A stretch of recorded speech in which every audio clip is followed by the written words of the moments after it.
Hi folks, I've got a new heat press to review. It's the new Galaxy Hero.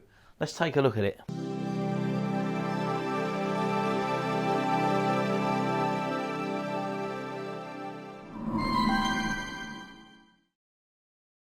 Right, well, as you can probably see, my layout has changed a little bit here. I used to have my old Galaxy Auto Slide 16x20 sitting here, and I've now got this little beast here. Let me show you a bit closer. Now, this is the Galaxy Hero. I think it's just been released, and this again is a 16x20 press, and it's also got the Auto Slide facility, but this one is, as you can see, is a swing away press. So let's have a little closer look at it. The first thing to notice is that it's got this little display on the front. Let me show you, which I've just switched on, and it's up to temperature now. And with this one, you've actually got a pressure sensor as well. I'm not too sure about this little display surrounding, for example. This seems to be just a sticky label on the front there. This is one of those, as you can see, touch sensitive touchpad things. And what you've got here is initially the temperature setting, and then you can raise and lower your temperature setting by just going the up and down. Press it again, then you've got the set time setting. I've got it set to 20 seconds. Again, you can increase or lower that, and press it again, and you've got a counter. Now what this apparently does, it sets the counter where it counts how many times you've pressed the t-shirt, but this also doubles up as a pressure sensor as well. Let's put it back into its standard mode. So if I just shut the press down, as you can see, that is now pressure number 6, and it's counting down from 20 seconds there. And that's very similar to the old press. As I say, the difference with this one is that it's got a center push down, so you get an even pressure all over the planturn, and that's supposed to be a lot better than the clam presses. And as you can see, it's a soft open. The actual thing just opened up there, and all you do then is take the handle and swing it away. And what I will say is it's a very, very heavy press. And just like the 16x20 that I had before, this is a standard 600mm worktop which you buy for any kitchen unit, for example. But with the 16x20 presses, you do need the extra. I've had to actually extend the worktop there, as I did the other end as well when I had my clam 16x20 press.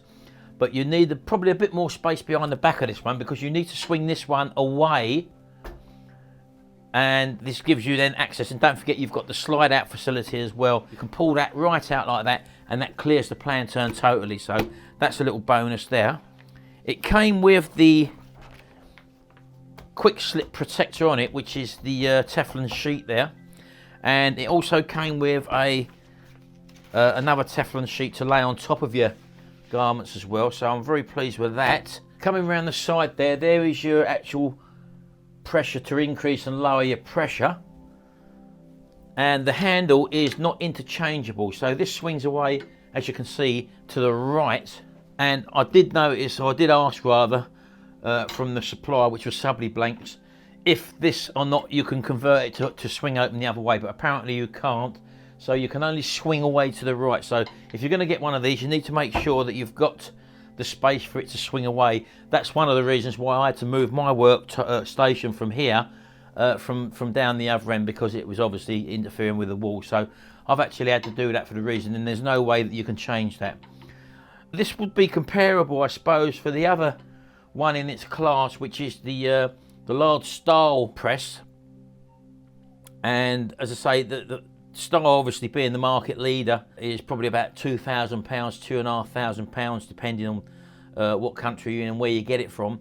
This is coming in a lot cheaper than that. Again, I'm not too sure of the actual price you might have to pay in your country or whatever, or wherever you get it from. But this is around £1,000 at the time of me doing this video, and that favours comparably with, as I say, with the Style press.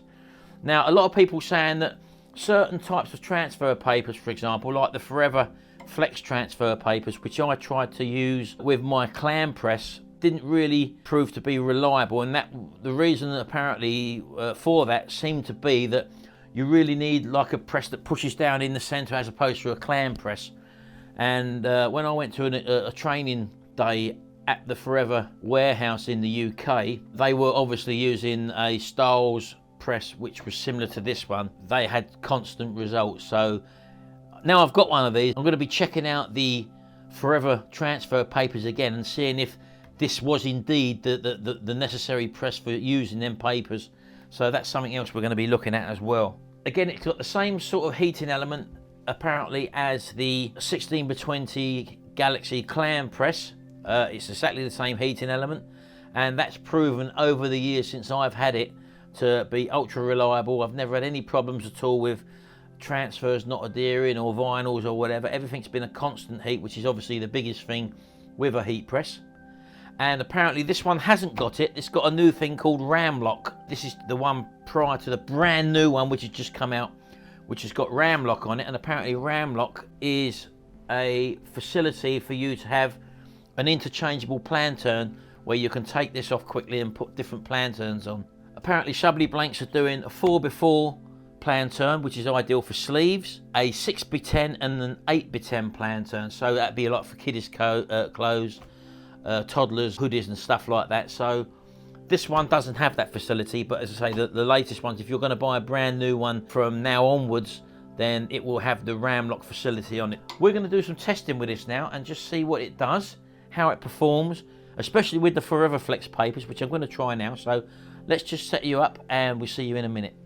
Right, so I want to jump straight into the deep end with this press and put it under the hardest test that I possibly can. And the way I've chosen to do that is with the Forever Dark Laser t-shirt transfers. And this is one which has already been prepared and sent to me by the company in the UK, which I did do in my last Forever Flex videos with my clam press.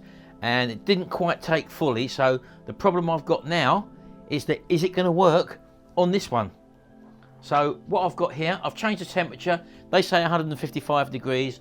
I've just raised the temperature to 160 and it's a 30-second press on this. So all I'm going to do is get a garment. I'm going to pull the tray out there, as you can see, just to make life a lot easier. And I've got this sort of a polyester type garment. And I'm just going to thread it on. And as you can see, it goes on very nicely because you've got that slot underneath where the garments can just go underneath it. So I'm just going to push that in. And I'm just lining it up. And I'll swing that across and I'll just give that a pre-press just to take any moisture out.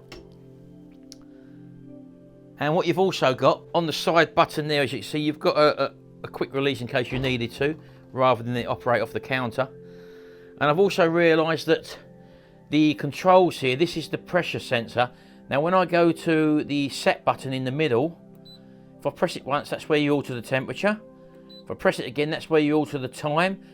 And press it again, that is the counter there, and it's counting one. So I've had one full press so far, if you look at it that way. That's what I gather it means anyway. So it's back to normal now. So we're just going to swing that away.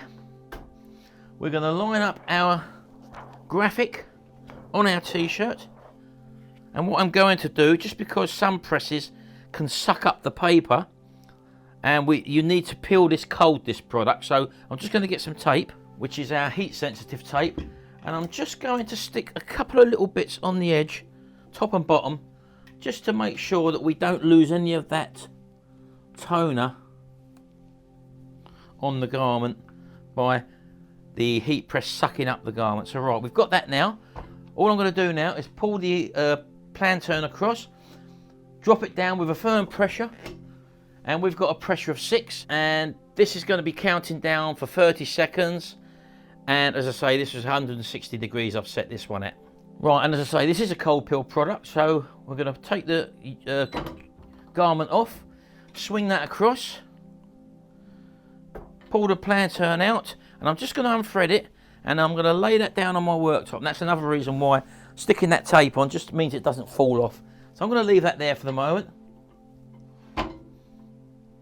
And we're going to let that cool down. Now, normally what you would do is, I say, you'd leave that there. And if you had a run of them to do, you'd press another one, put them there. Don't try and peel that off until you know it's really cool. So we'll give that a few more seconds, and then we'll then withdraw the outer cover on that, and hopefully show that this press is good enough to print these Forever Flex papers.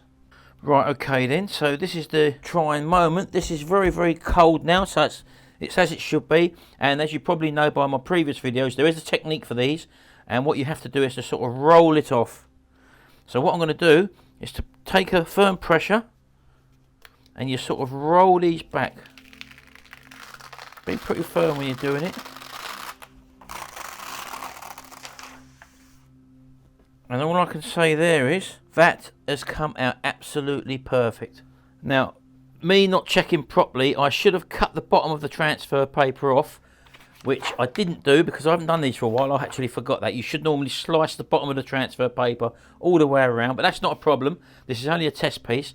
And as you can see, the writing is, even down to the smallest writing there, it's pressed it absolutely perfectly. All the letters, there is no breakages in the letters whatsoever. And the transfer itself is absolutely fantastic, with every little piece of splatter that should be on there is on there. And the way to check that is if I lay this down, you can actually see there is no residue left on the transfer paper whatsoever. So that to me was a very, very good test. And what you have to do with this paper, as you can see, it's pretty shiny. And the way you seal this in now to produce the end garment is to press it again with the parchment paper. Let me do that. So we'll swing that across again. We'll thread our garment back on there, underneath. Push that back in, and I'm just going to get me parchment paper, lay it on top. Now let me just show you before I do this. I don't know whether you can actually see the sheen there on... Oh yeah, you can. There you go, look. You can actually see the sheen of the graphic.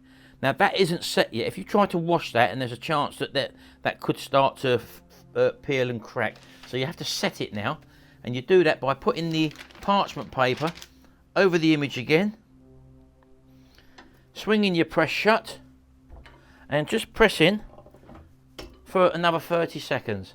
Now I tried numerous times to press these transfer papers on using my clam press, and although they said that it was possible you could do it, they never did do it at their actual training facility. They used the press, well, it was a Styles Fusion I think it was called, and this obviously is going to be a lot cheaper.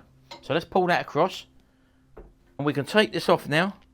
And I don't know whether you can see now, but that now has matted right down. And that now, believe it or not, is like a screen print. There is no gloss there whatsoever. Let's take it right off. Right, let's pull that right off of there. Lay it down there. Swing that back over there out the way. And there we go. I spoke about these papers before, and them being a game changer with regards to the transfer market, and the difficulty I had in applying these. But with this press, it's far cheaper than the Styles Fusion, although that's a fantastic press. This has got a few little issues as far as I can see, like that control panel there, it's lifting a little bit there. As you can probably see, that sticky pad there, that could be finished off a lot better. It works perfectly. That element of pressing down completely evenly across the whole plantern seems to do the job with the most difficult printing job you'll probably have with these Forever Flex dark laser no cut papers. It's about £1,000 and a lot cheaper than the Stow equivalent, and that was the proof of the pudding as far as I was concerned, applying these transfer papers, which are notoriously tricky, with a clam press. Well, there you go. I hope you found that interesting. I definitely like this press. I was a little bit dubious first of all because it meant me having a big change around here, and as I say, you do need more room to be able to do that, and it only swings the one way. So if this was a press where you could swing it the other way, I wouldn't have had to move my units around, but just something you have to be aware of. It's also very heavy. You won't be able to lift this on your own. It's not a one-person job, and that, as far as I can see there, is the only fault that I can see, is that the front panel there is just a little bit tacky in looking. That could be made a lot better. But for the money, it's absolutely fantastic. And as I say, if you go for the ones from now, if you're buying one from now onwards, you'll be getting the ram lock facility, which this one doesn't have. But although I'm not really too bothered about that, because I do my sleeves and stuff like that on a hat press, as you know, and that works for me. But with this one, you've got the facility to change the lower plantern. Anyway, hope that was of some use to you. This is my new press now. This is what I'll be using all the time in my videos. And I'll see you in the next video where you'll see this in action again, probably with some vinyls or maybe with some transfer papers. But I did want to throw at this the most difficult transfer paper to apply on the market, in my opinion, after I've been on a training course and I couldn't use them with a clam press. This is the sort of thing you need. And if you buy a Styles, you're going to end up paying about £2,000. This is basically near enough two-thirds of that price. Thanks very much. Hope you've enjoyed it. Don't forget, check out the Subley Blanks website. The reason why I go to Subley Blanks is that I've had very good customer service from them. If I've ever had any problems, they've been there to help me. And I'll leave the link in the description to Subley Blanks, where this one come from. Anyway, thanks very much. See you in the next video. Until then, bye for now.